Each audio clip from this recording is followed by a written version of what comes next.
another midweek out here. In the calendar, it's July the 4th. It's Independence Day in America. America is 242 years old as a country. So journalists Hangout would love to share the moments with America. We salute you. It's also day number 185 into the year, so we are left with 180 days to go.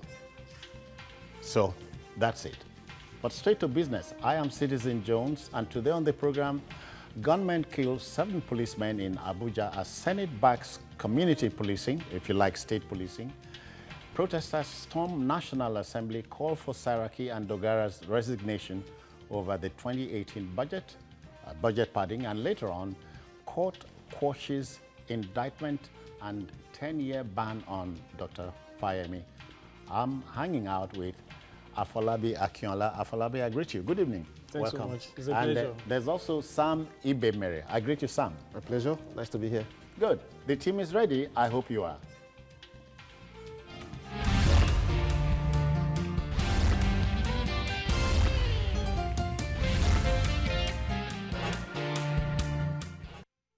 Now let's go. Every gun in the world is loaded by instinct, but what pulls the trigger are ideas and orders. When our country became proliferated with guns following a return to democracy, many a concerned patriot shouted himself croaky or hoarse. Needless to wonder how we got to this most dangerous pass. Freewheeling, trigger-happy gunmen unleashed bedlam in the nation's capital, Abuja, on Monday night in the Galadimawa suburb of the city. I hope I got that right.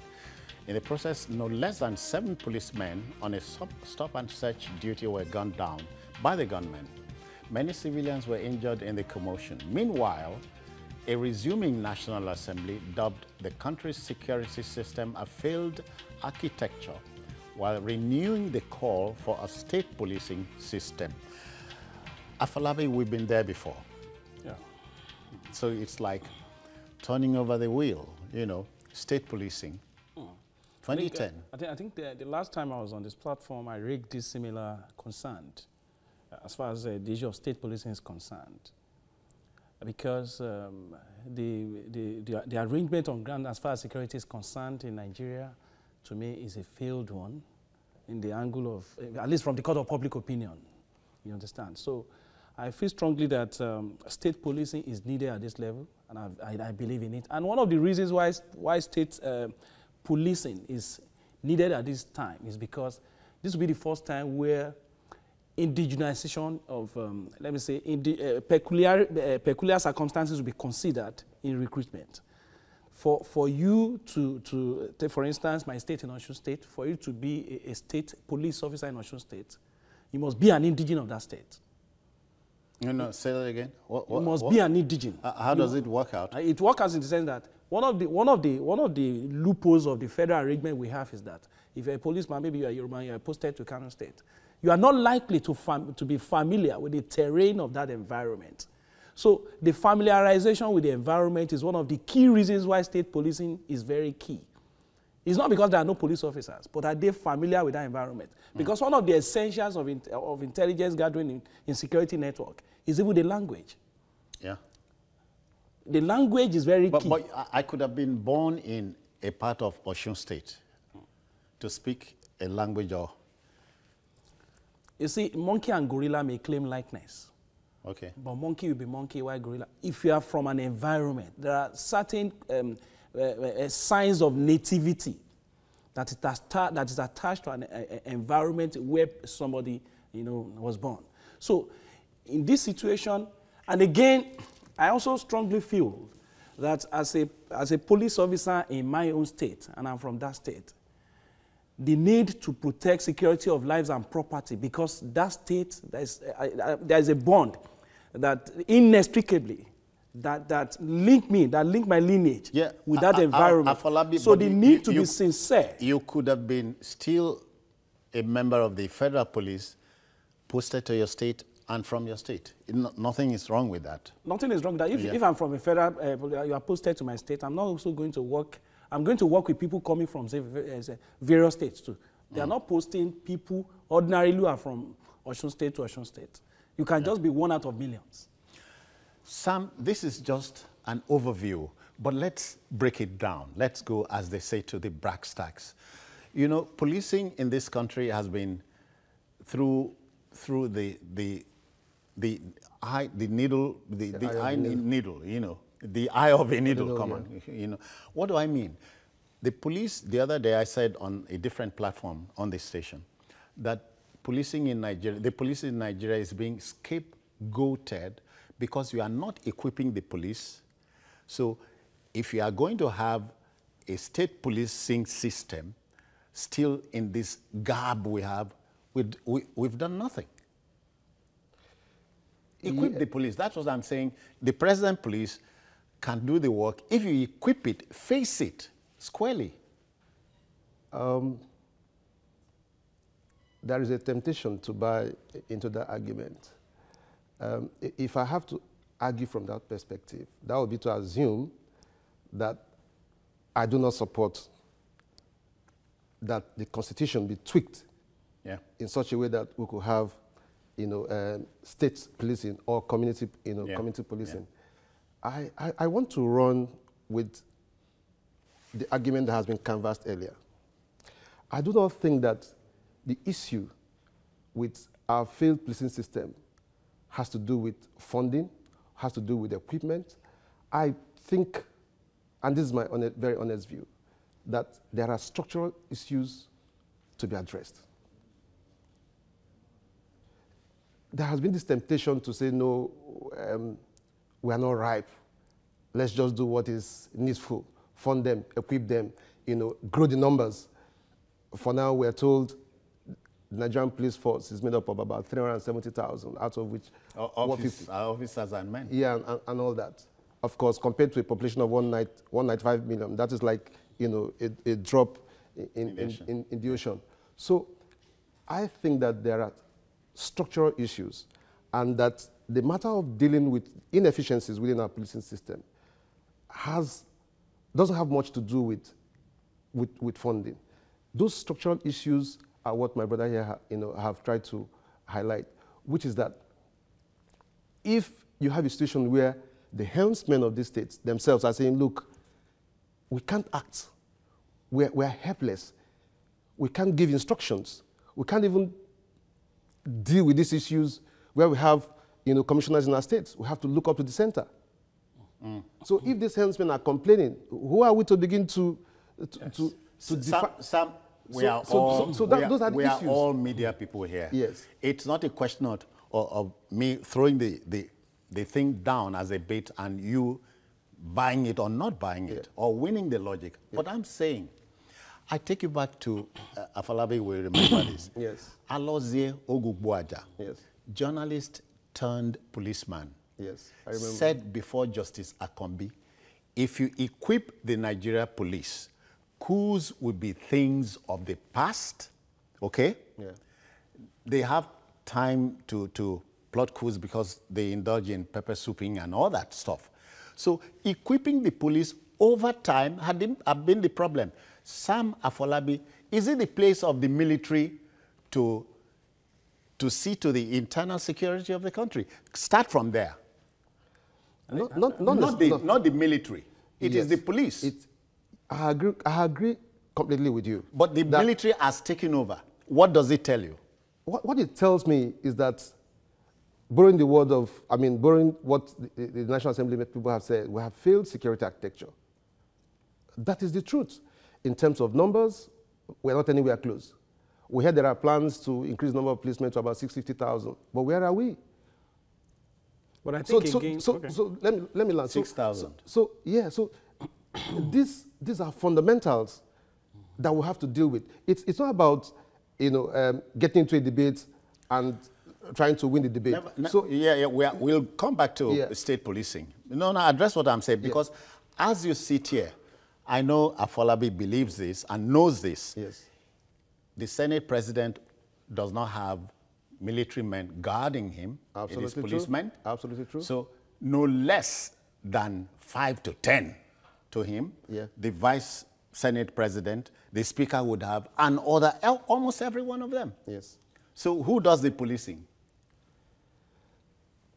I think I would like to take us back again to the issue that I raised earlier. We don't have enough men on the ground. I agree. The few that we have been rationed out to those who are supposed to be leading us, as it were. Back to the issue of equipping them and funding them. I think that is just treating the... And training them. And training them, yes. I think that is dealing with it superficially. Okay. You want to make a point? The point I want to make is that we must separate living things from non-living things. Okay. The Nigerian policemen are living things. They are human beings. It is good to have equipment, fantastic one. But the will to work, the will to even do proper policing, is a patriotic assignment. You remember once the former president, Olusegun Obasanjo, said armed robbers had found their way, collective way now, into the force. So start from recruitment. Yes. And then you can go to the state. If now you have state policing, who do you think will get recruited? The first line of recruits. I think at that level, if you have state policing this time around, I am of the view that recruitment of such people... It is key. Yes, the recruitment will even be more scrutinized.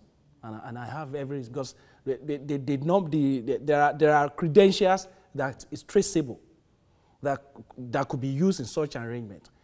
Let me be honest that even federal arrangement of recruitment can be manipulated better. No, we know about this. So the palaver starts from the recruitment ground, where people recruit, prospective recruits pay to get recruited. It starts from there. But I think again, Nigeria, Nigeria as a state, you get the kind of policemen that argument is debatable. You get it because the economy. Some people join police force not because they want to even go and work there. The exigency of the movement pushes them to even go. I agree. Unemployment.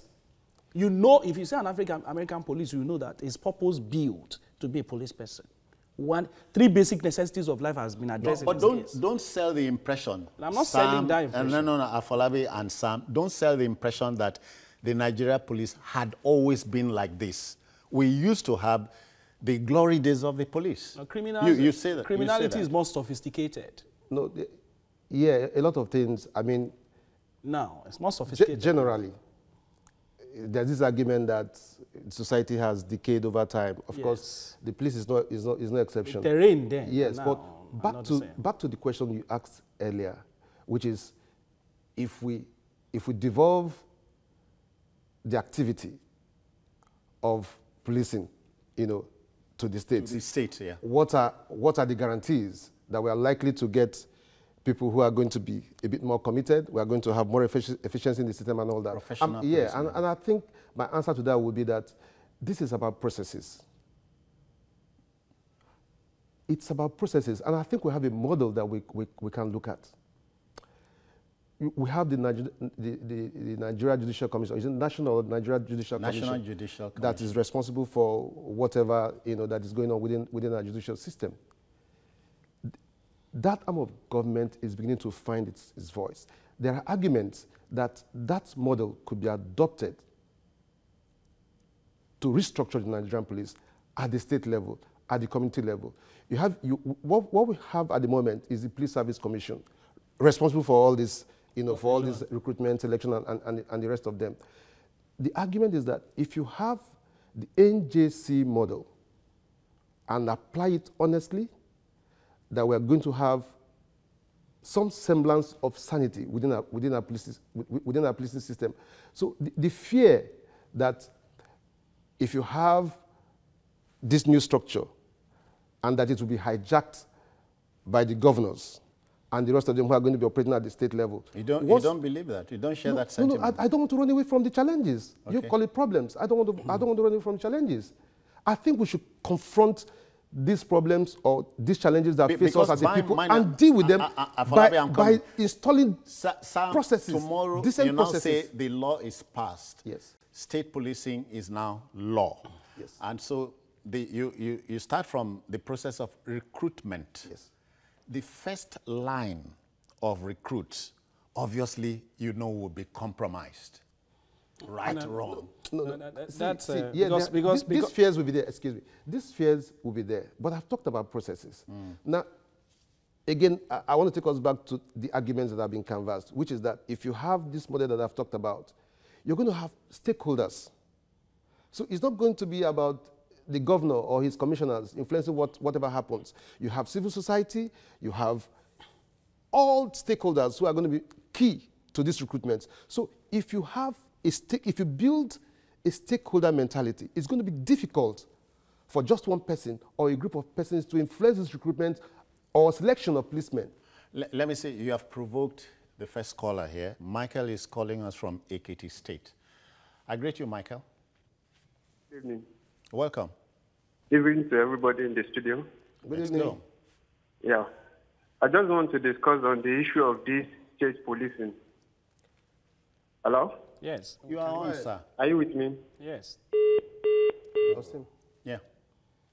So yeah, back to the issue of processes. I was talking about building the stakeholder mentality. That this is not just going to be about the Police Service Commission and all that. We're going to have structures, not just at the federal level, but at state level, where critical players within the society are going to be involved in these processes. And I think that the way to deal with it is to confront it headlong and deal with it once and for all. I don't buy this argument that we're not ripe for state policing. At what time are we going to ripe? I mean, this same argument came up when we're fighting for independence. Yeah. We're not ripe for it, and then we lost it.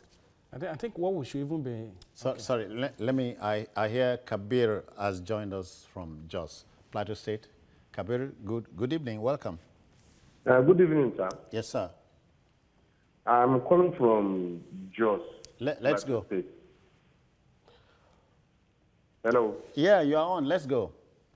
Why is that everybody is complaining about the herdsmen that they kill people from inside village, but they are not talking about the people that they kill along the road from Abuja, those that they are going from Abuja to Kabir, you must help us. Don't attempt to corrupt the discussion. We are talking about the answer to these problems. You know, okay. We can't foreclose the 7 policemen and other people like them who were killed needlessly, avoidably too. Thank you. Yeah. My submission is that all over the world, changes, in fact, everybody knows that it's always very difficult for people to accept something to be changed. I think closely, if you observe the situation on ground, the exigency of the movement in Nigeria has prepared us for state policing, either you like it or not. If you know you are from this state, take for instance, if the commissioner of police is not answerable to the state governor, because there should be synergy between the chief executive officer of a state and the security. Even though he attends the state security council meetings. It's not answerable. So you discover that the body language in the chains of command is not on the same page with somebody at that state level. So you must understand that democracy is not about federal. It's not about the central. Democracy is about the grassroots. So I'm of the opinion that if the recruitment will be well placed in such a way that, because there are criteria that will be considered, that if you lie, that you are from this state, there are traceable evidence that we can show that you are not from this environment. So, and again, when I'm talking about patriotism, people are more patriotic to their background more than every other thing. That's what you think? That is my own belief. Okay. Especially from the angle of people who can even speak that. If you have somebody that can speak your language now, whether you know that person before or not, there is this close understanding straight away the moment he speaks your language. And in security arrangements, as far as this issue is concerned now, we need people who understand the terrain and who understand the language of that environment. Yeah, okay. That is where the issue of state policing becomes important. If in intelligence gathering, you don't consider language important, your enemy will be giving signals. And you that you are supposed to protect lives and property, you are not getting what they are saying. All right. That's the challenge. Sam, let's go back to the National Assembly, what happened yesterday. Yeah.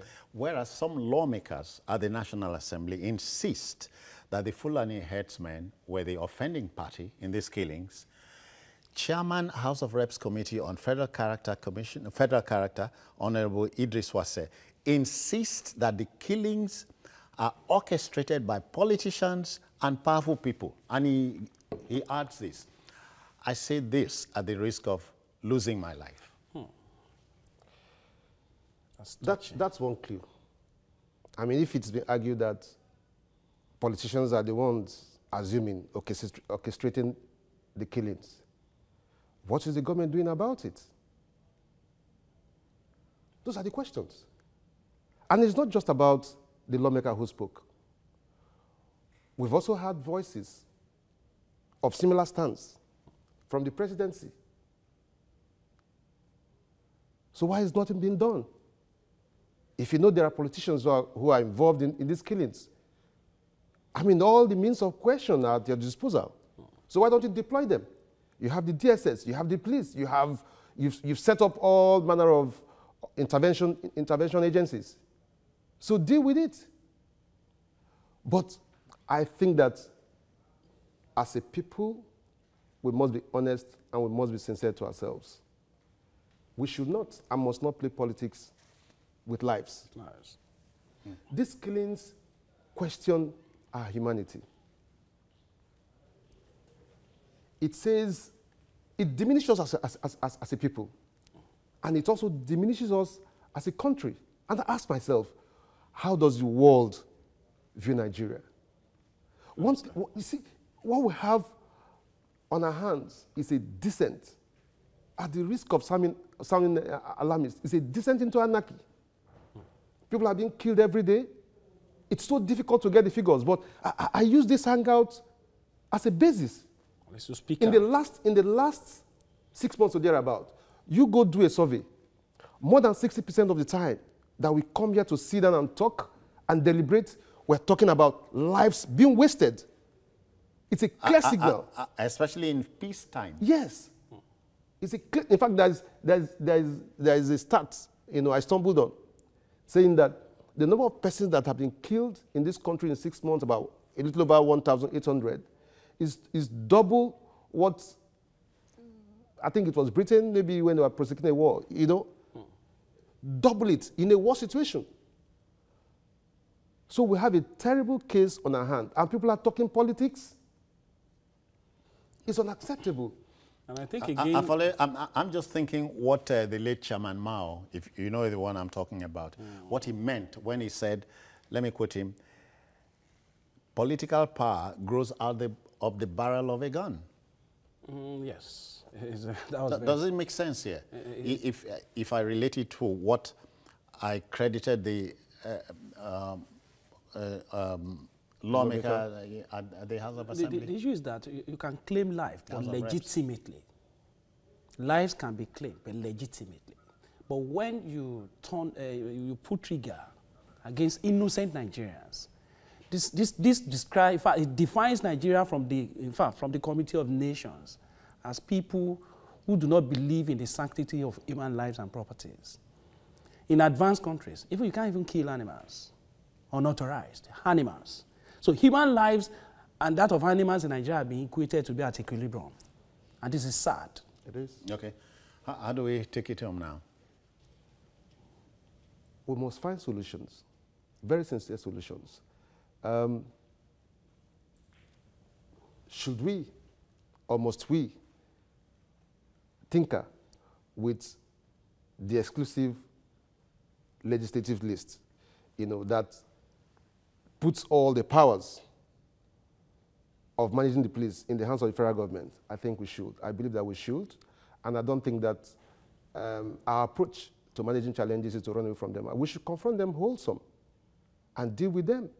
I believe that we still have very sincere and honest Nigerians who understand what it takes to put these processes in place. And I also believe that structurally, we as a people, as a country, we must deal with it. There are structural problems. Structural problems in the sense that when chief executive officers of states begin to complain so loudly that they cannot manage security situations, it then means that we need to find workable solutions to them. And I think we can find those workable solutions. All right, for me, bullets cannot be recalled after they are fired. And this goes on to underscore the fact that you couldn't spread democracy by handling the gun. I know about this. Still to come, protesters storm National Assembly, call for Saraki, beg your pardon, and Dogara's resignation over the 2018 budget padding. You want to stay with us?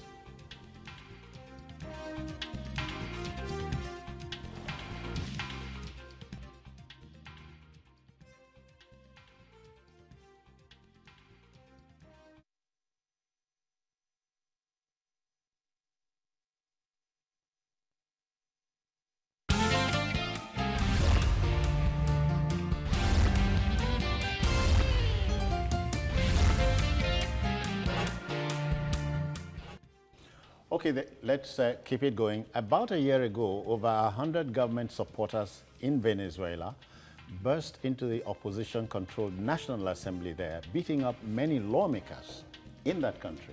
Military policemen who stood guard just stood by while the hallowed chamber was invaded. Just yesterday, in a move reminiscent of the Venezuelan entanglement, a group, Citizens Action to Back Nigeria, CATBAN, stormed the National Assembly, protesting alleged padding, or if you like, stuffing of the 2018 national budget.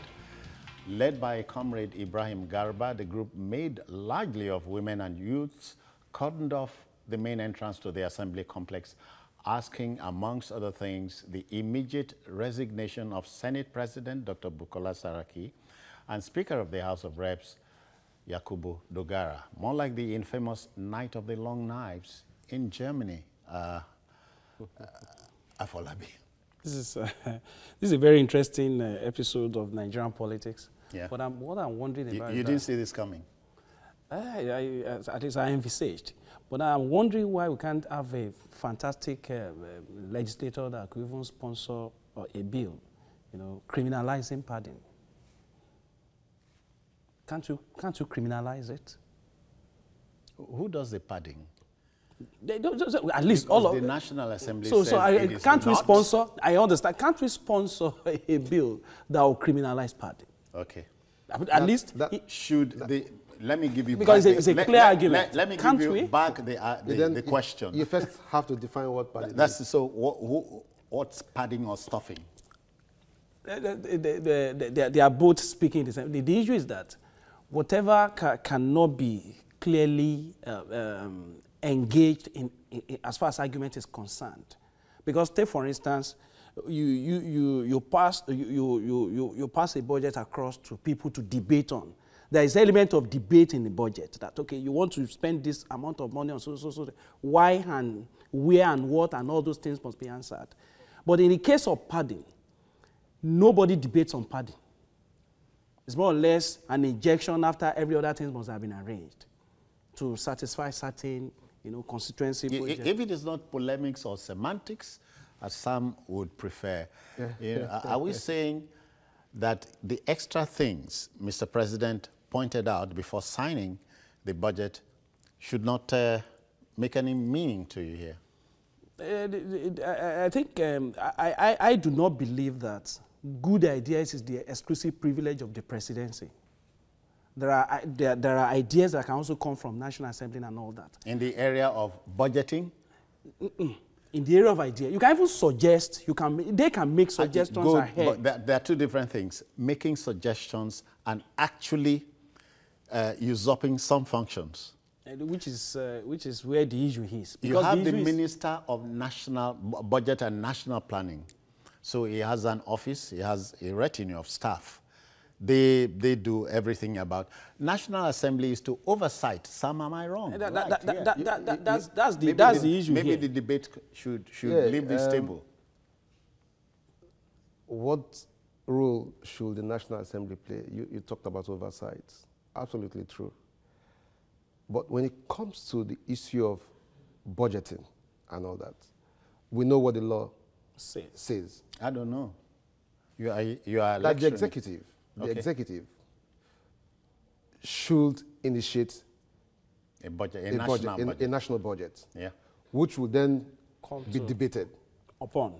Yeah, be debated at the National Assembly. And that's what we believe, was done. You talked about initiating bills. I think that what we have on our hands at the moment are allegations and counter-allegations. It's so easy to deal with this if we are honest with ourselves as a people. The last time I had the opportunity of appearing on this forum, I talked about the willingness and the readiness of the executive to challenge the activities of the National Assembly at the courts. And I want to continue to ask, yeah, and I'm back to it. Somebody should have been in court. Yes, so you talked about bills. In fact, sometime late last year, there were very strong signals from the presidency that the overbearing influence of the National Assembly, of the lawmakers, on the matter of budgeting was going to be challenged. And in fact, we heard that they were mobilizing senior advocates of Nigeria and the rest of them. Nothing happened. So the critical question that Nigerians want to ask is, why do we have this reluctance to approach the courts to interpret what the rules should be? You talked about building institutions. I think it's about building institutions. We should ask very honest, sincere questions. Challenge these things at the court. Let's know if the lawmakers are right or wrong. So as far as I'm concerned, at the moment what we have on our hands is a case of you double me, I tackle you. Yeah, but allegations, basically. This has been a long time coming. Yeah. Right from the Obasanjo years. Absolutely. So why are we shying away from dealing with it? Okay. What is the CJN doing there? What is the Supreme Court doing? Why can't somebody approach the courts? If you feel aggrieved as an arm of government, approach the courts. If the lawmakers feel aggrieved as an arm of government, they should approach the courts. So they should. I'm taking citizen can absolutely true. Absolutely true. Yeah. So let's get these things clearly defined, and then we can make progress as a people. So these allegations, as far as I'm concerned, are mere grandstanding. Okay. All right, let's go to the crux of the matter. Some of the placards yesterday read, quote, "We have not forgotten of a robbery incident and Kogi State assassinations so soon." Yeah. Another one, incession of thousands of projects in the budget is tantamount to hijacking of the budget. Yes. The protesters were, that's the protesters. Well, the of a robbery claim and all that does not really tally with the situation we are discussing on ground. That is left for the court. It's a criminal matter that can be dealt with in the court of law. Bringing that into the atmosphere of our discussion on this ground, as far as the protester is concerned. No, but just we are reporting what you saw the. No, I'm looking at what they are doing. Yeah. It's politicizing the issue. Okay. But the issue is beyond that. The idea here is that if executive initiate a bill and all that, we should be looked at. Budget rather. We should be looked at for consideration in several projects. And we have a National Assembly that cuts allocations to projects that are national in terms of health, in terms of key projects that without, at least if you want to cut something, you should have reasonable reasons to even justify that. Where you cut key project allocations and all that, and at the end of the day, you insert certain things that we cannot even question and all that, to me, is a coup against the Nigerian people. If you want to canvass it... No, we can question. We can question them. Yes, it can. Yes. That's what we are doing. They are planning a serious coup, because if you are supposed to invest on health, on healthcare, and so many other things that will serve as the dividend of democracy for Nigerian people, which is one of the basis of why you are elected into power. And you insert certain... And let me even put it this way. And I think they are doing this thing because of the conspiracy theory among them. Take, for instance, we also have security votes in the executive level.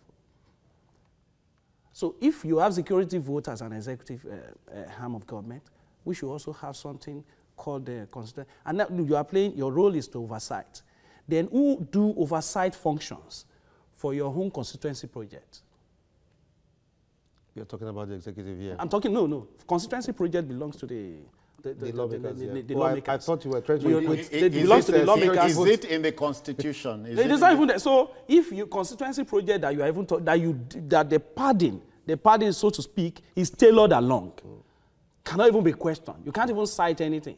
So meanwhile, you are supposed to play oversight functions of federal parastatals and establishment on several issues where they are supposed to play their role. So if whatever you are doing, unless the right thing is done, the right thing can only be achieved. Afolabi, your countryman is online from Osun State. Osun State. Good evening. Hello? Yeah, Jude, right? Am I right now? James is calling from Osun State. James, welcome. Hello, good evening. Good evening. Yes, I commend you guys' efforts at what you are doing. Thank you. Thanks so much. Thank you. Go on. Good evening. Yes, good evening. Yes, I really commend you guys for what you are doing. We thank you again. I have not seen this guy for a few days now. I want to make a comment about the budget padding. I want to ask a question, whether if the president submits a budget to the Senate, are we expecting that the Senate will just go through it, word by word, and sign it, it's okay, and return it back to our president? If that is the case, I think there is no need, even for our president, to submit any budget at all. Let him just do a budget and execute it. Because this issue of padding, I do not understand where padding is coming out. If the budget is submitted to our assembly, they are expected to vote it because they are the representative of the people. They are supposed to look at the areas where their people are troubling them, and reorder is supposed to be in the budget, and reorder it in such a way will benefit everybody in the country. Yeah. I think that is what they are doing. Okay. Then, and moreover, and again, the people that came to demonstrate in the House, is that the biggest problem that we have?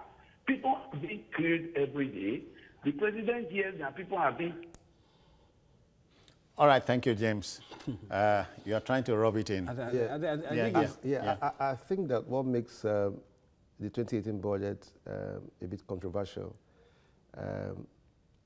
is not about boundaries that were exceeded, allegedly by the National Assembly, but in terms of the number of projects that they tampered with. Now, the records out there says the president had about 4,000, and then these guys came up with about 6,000 projects, marked it up by over 500 billion and all that. That is what has, raised major concerns, yes. And people are, asking very critical questions. So, but back to the basics. Should we, at this time in our history, be going through this entire mess? Budget delays, even when they are eventually, dealt with, you then begin to have issues like this, and then Mr. President says, I'm not happy with this, but I'm going ahead to sign it and all that. And people are asking, if you have reservations, why sign it in the first place?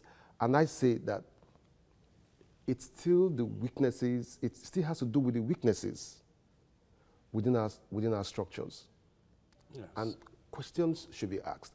If we don't find permanent solutions to them, we're going to have these challenges for 2019. We keep dealing with the symptoms, as they say. Exactly. But Afolabi, in rounding off this one, the Senate snapped back, that's reacting to the protesters, and vowed to resist attempts to scrap constituency projects.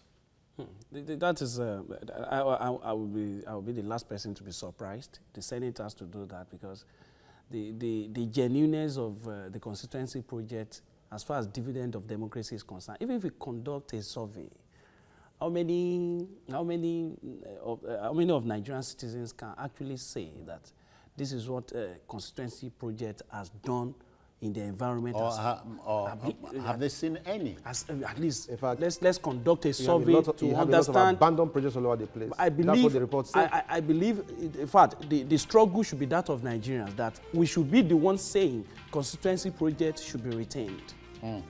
If we are not saying that, not the lawmakers. Not the lawmakers. I am supposed to say I'm seeing the dividends. Make laws. You are making. Okay, then the debate must continue, and so we'll take another breather and return. Please don't go away just yet.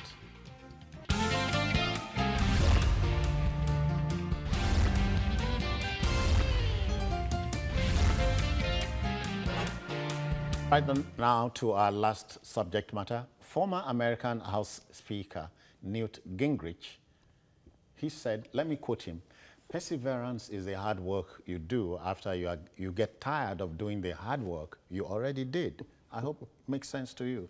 Now, this undoubtedly captures the mood in the camp of former Ekiti Governor, Dr. Kayode Fayemi, who is making a strong bid for a return to Government House at Ado-Ekiti. An Abuja High Court yesterday dismissed a suit seeking to bar the All Progressives Congress APC flag bearer at the July 14th governorship election in Ekiti State. The Action People's Party, APP, had sought, to stop Fayemi from standing at the election. Justice Othman Musa dismissed the application as frivolous, baseless, and without merit. Dr. Fayemi had walked the narrow way while he persevered. Ekiti is not too far from your Osun State. In fact, I speak the dialect even more than people that come from here we go again. I speak that dialect. You're better placed. Yes, I'm from Osun State, but of course I'm from Ekiti in Osun State, which is very close to. All right. So Dr. Fayemi, for him, it's a baptism of fire. Honestly, it's not an easy thing. But again, that's the beauty of democracy. Again, absolutely true. There must be a precedent, legal precedent. Issues should be texted in court. So if issues are challenged in court, if a pronouncement of court has, rebrand Nigerian democracy to a great extent. And I think it's now the responsibility of the electorate to do justice to their conscience. To me, I'm primarily concerned about how we are able to demonstrate our franchise in ensuring that those who are supposed to rule us has the necessary credentials, has what it takes to govern a state, so that at least history will be kind to all of us. And if franchise is tampered with, which is my major concern, that is the issue. So if the Nigerian franchise are not tampered with, if people are allowed to elect their leaders in a way that at least they will satisfy their conscience, then it's better for it. So that is just my own... Mine is, if the sitting government is so sure of itself, so it's needless. It needn't be afraid. Need it? I think it is peculiar. Attempts that were made to stop Dr. Fayemi, we need to put it in proper perspective. One, here is somebody who's just left the presidency, and there's this general feeling that he probably has the backing of the Oga at the top and all that. And so the hurdles that were placed before him, were not completely, unexpected. Remember, we also had an Oni who came out and said, look, we're not getting the best of support from you, so we don't think, you're qualified to run. So it clearly shows that that Fayemi is a credible force, and that Fauci and his team, are clearly worried that if they don't work hard enough, that he may, upset them in the race. So are you saying the voice of Esau, hand of Jacob, or the other way around? I mean, if the APP had to go to court to stop Fayemi, who is the Esau here? No, it's not impossible. Politicians are very smart people. They set up. Sorry, they are very smart people. So they have people they work with. They have NGOs they work with. They set up structures, and then they just sit back and activate this structure. So it's not impossible. that you have somebody somewhere who is seated, you know, and pulling the strings. And then you ask yourself, you know, why would somebody be going to court to, you know, challenge all this? Yeah. These were all attempts, clear attempts made to stop him, because there's this belief that he's a credible threat, and if he gets into power, he could rubbish, you know, the entire claims that have been made by the man who is an incumbent and who has somebody who has a stooge. He wants to, you know, put in power. A little smartness is needed here. Let me refer you to some of the issues raised by the Justice Othman. Section 1821I of the 1999 Constitution, on which the whole thing was based, was no longer in existence, having been deleted in 2011 by the same National Assembly we are talking about. So who would have gone to court raising that, using that as a cover? You know, law is not esoteric. It's an ass. So it's not esoteric. The law is an ass. So and again, the issue here is not even about local standard. It's the issue of the Ekiti State Government Judicial Commission of Inquiry. So, okay. So that is not okay. That's the basis. It's the part, yeah. Okay. It was on the basis of the recommendation of Ekiti State Judicial Commission of Inquiry that the ban came into being. So, and that has been challenged. I think there was a legal precedent to that effect that you cannot, the eligibility of any contestant cannot be tampered with in that direction. Judicial Commission of Inquiry. So that besides, at the tribunal hearing, Fayemi was there as a witness, not as a defendant.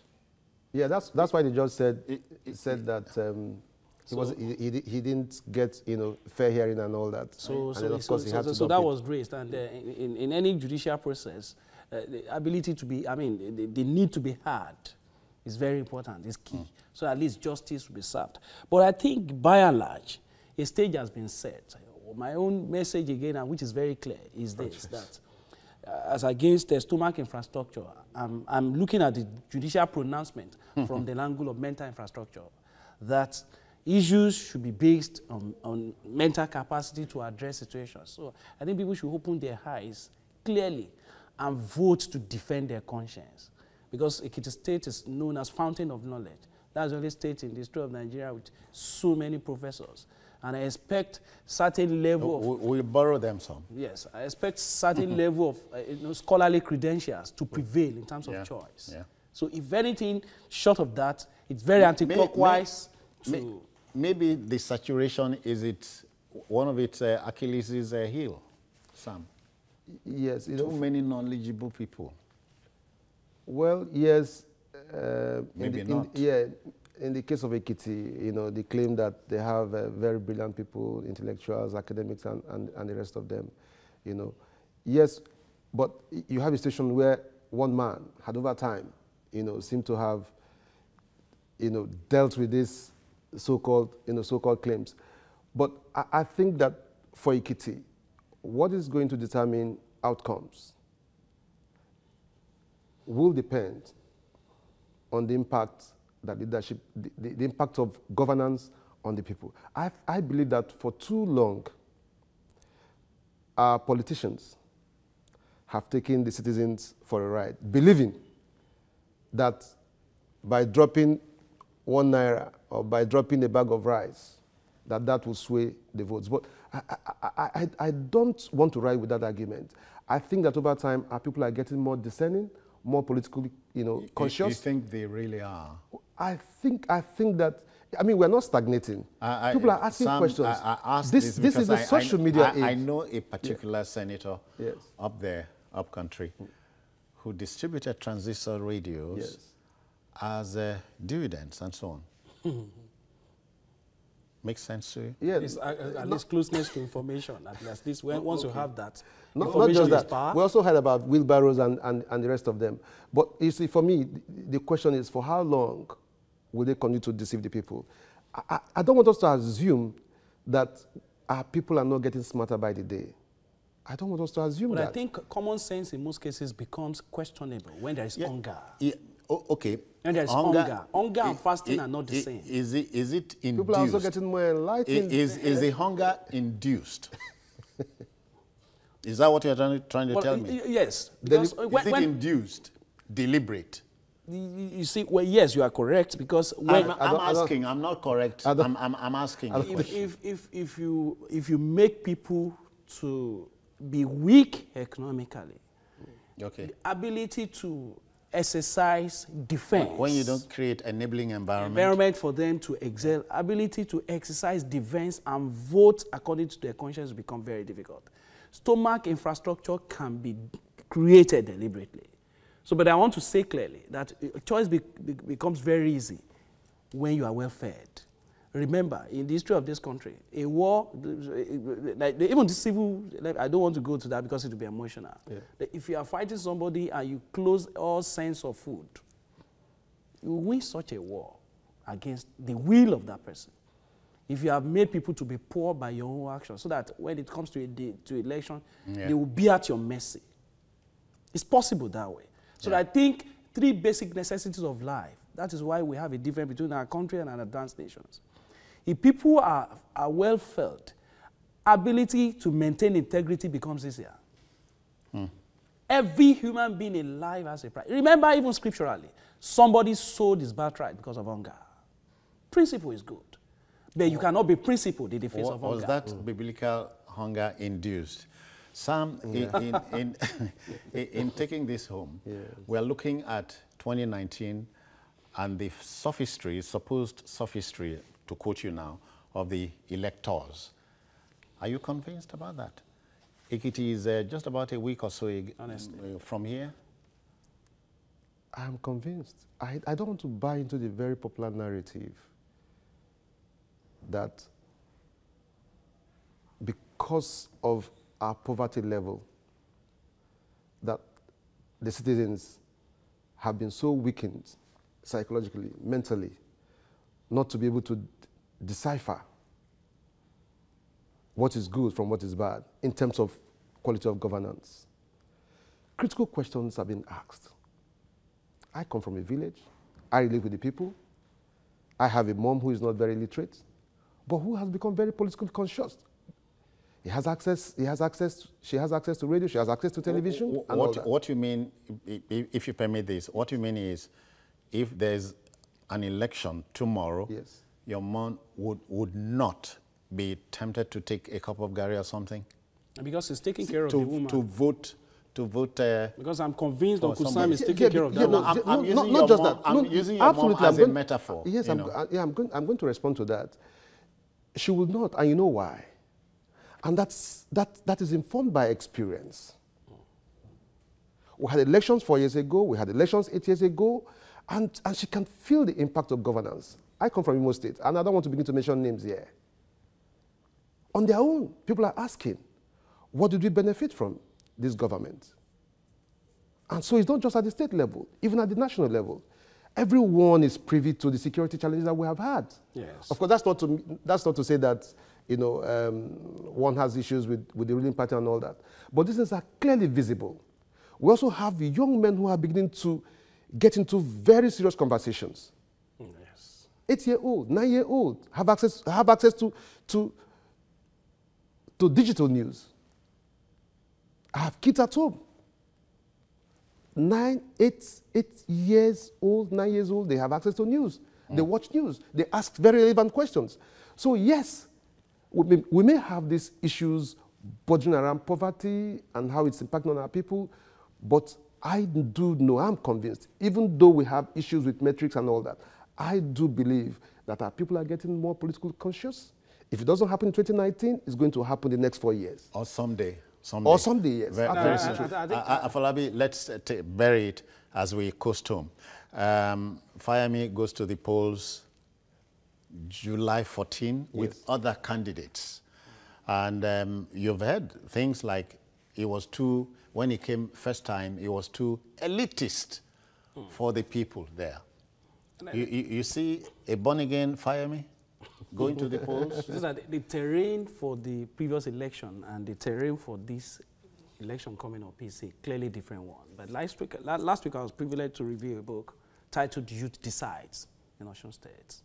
And I think I challenge the Nigerian youth that the future of this country belongs to them. Oh, absolutely true. It is sad. If they can take it. It is sad because a lot of them do not even have permanent voters card.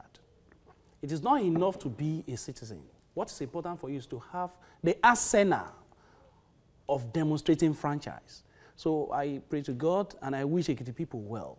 But I think history will be kind to all of us if we are involved in the democratic process by exercising our franchise in defense of posterity. Okay. That's my submission. That's it. Let me thank Sam Ibemere for coming. My pleasure always. Citizen Jones. Afolabi Akinola, many thanks for your time. So much. As we say, in politics, your friends will ask you questions while your so-called enemies will question you. Let's leave it at that. But that will be all on Journalist Hangout this evening. Join us tomorrow for another episode. But you can watch a repeat broadcast of this particular one at 11 tonight. And on other platforms, we'll display on the screen for you. And we're also on YouTube at youtube.com/TVC News Nigeria. I am Citizen Jones Hussein. Bye-bye for now, and God bless you.